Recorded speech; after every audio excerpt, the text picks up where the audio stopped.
In all our adventures as Pokemon trainers, we've been through a lot of regions by now. We've seen a lot of places, but some of those places stand out just a bit more than others do. Today we're taking a look at the top 5 Pokemon places. Just to be clear, we're not talking about places you can find Pokemon, we're talking about the locations themselves. Fort Tree City, the Hoenn region. First of all, it should be called Fort Tree Town because it's way too damn small to be a city. When I hear city, I think big, impressive buildings, not a bunch of tree houses. But then again, the tree houses are the reason I like this place so much to begin with. It gives the atmosphere which really fits the Hoenn region very well, it being subtropic and overtaken by nature. Not only the city itself, but also its surroundings. Around Fort Tree City is the only place in the game where tall grass is actually tall. It's so tall, your character's sprite disappears in it. This is a place where people let nature have its way, and I think that's a sign of good world design. Don't just make a place with tree houses, but try to make it fit in by designing the world around it accordingly. It's also next to the Weather Institute. While that may not make much logical sense, as far as feeling goes, that fits perfectly too. There's a good reason why I like Hoenn so much, and it's the attention to detail you see in places like this which makes me love the region so much. Sky Pillar, the Hoenn region. More Hoenn on this list. I want to make one thing really clear though, when I say Sky Pillar I mean the one from the GBA games, not the one from the 3DS remakes.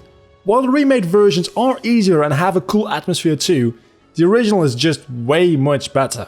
You need to Mach Bike to get to the top of this tower, because there's tiles on the floor which break when you step on them. You need to make some really hard turns in a couple of times, and when you make it all the way to the top, there you are, ready to face Rayquaza. The Delta episode as a whole makes this encounter way more epic, and of course it does add in Deoxys too. But as just a location in the world, I just can't seem to like the remade version as much as the original. Pokemon Omega Ruby and Alpha Sapphire did a lot of things right, but by removing a part of this game, they're also a little bit screwed up. Was it because it was too hard, Game Freak?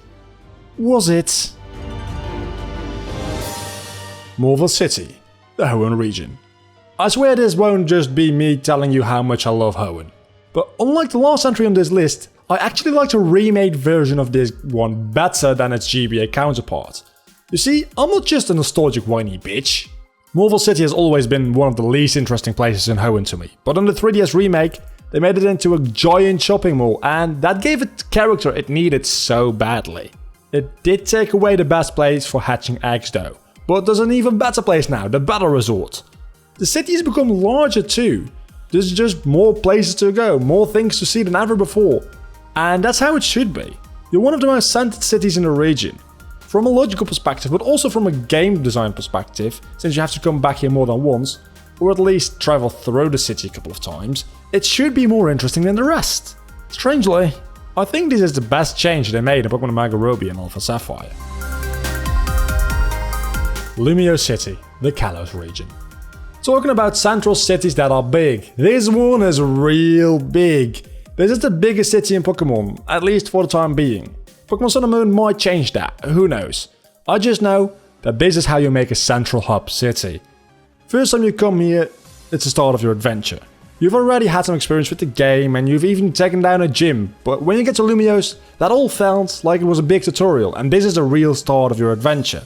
Then when you loop around the entire region and get back to Lumiose towards the end of the game, a whole new area opens up to you to explore.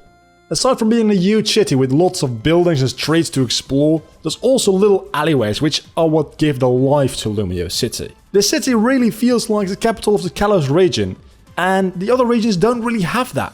At least not as much as this. The Distortion World in the Sinnoh region. Everyone should have honestly seen this one coming. This is the most interesting place in the whole Pokemon world. I really like Pokemon Diamond and Pearl and all the locations it has to offer. The world feels really well crafted, but then came Platinum and they just had to one-up themselves by making the Distortion World. A place where platforms pop in and out of existence as you walk closer to them, where gravity behaves in unnatural ways. A place where there's no Pokemon or human that could ever live. None. Except Giratina. This world is kind of like Pokemon Hell, a place to banish people and Pokemon who can't be dealt with. So far, Giratina is the only one sent here, and Cyrus locks himself in there too. This place is awesome. The part I love the most is when you surf down a waterfall that's upside down. That shows really what the Nintendo DS is capable of, and it's actually amazing. That was my top 5 Pokemon places. Let me know what your favorite place in the Pokemon world is down below in the comments. And while you're down there, don't forget to leave a like if you've enjoyed this video and subscribe to keep up to date with my newest content. In the meantime, you can click the thumbnail on the top to watch my top 10 Pokemon games list and the thumbnail on the bottom to watch my in retrospect on Pokemon Gold. Until the next time, I have been Vlogger, you have been awesome as always. Bye.